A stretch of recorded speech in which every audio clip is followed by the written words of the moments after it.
Hello there. Over the years, I've done a lot of work in what I call creative job search. In America alone today, there are 25 million people who are unemployed or underemployed. And getting a good job for you, for your career, is really essential. And the critical thing in getting the job is the interview. So how can you ace the interview? Well, I could spend hours telling you, but let me give you a couple of key ideas. First of all, write down a list of what would be your perfect job. If somebody could give you any job in the world, what would your perfect job be?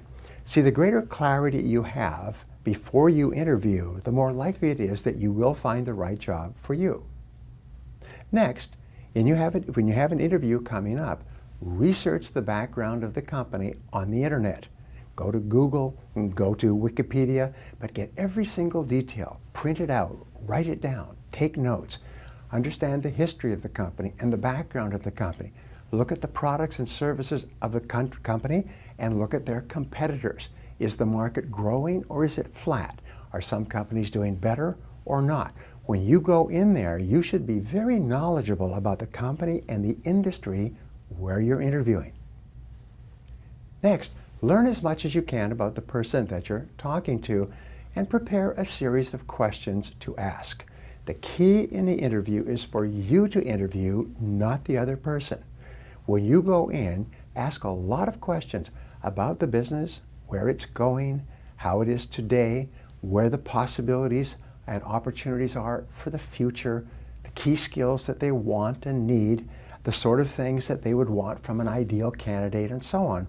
The more questions you ask, the more impressive you will be at the interview.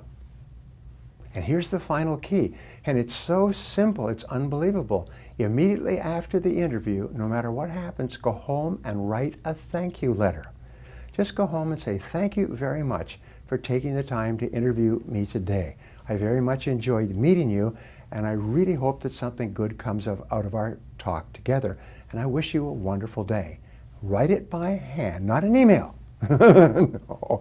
Get a card from Hallmark if you like, write it by hand, address it by hand, put a stamp on it, and mail it off. Here's an incredible discovery. I read this 25 years ago, and I read it last week.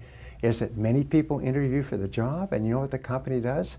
They hire the first person who writes a thank you letter, because they know that writing a thank you letter is an indication of character, it's an indication of courtesy, it's an indication of attitude. So be sure, at the end of the interview, which you have now aced because you did your research, write a thank you letter and wait for the phone to ring.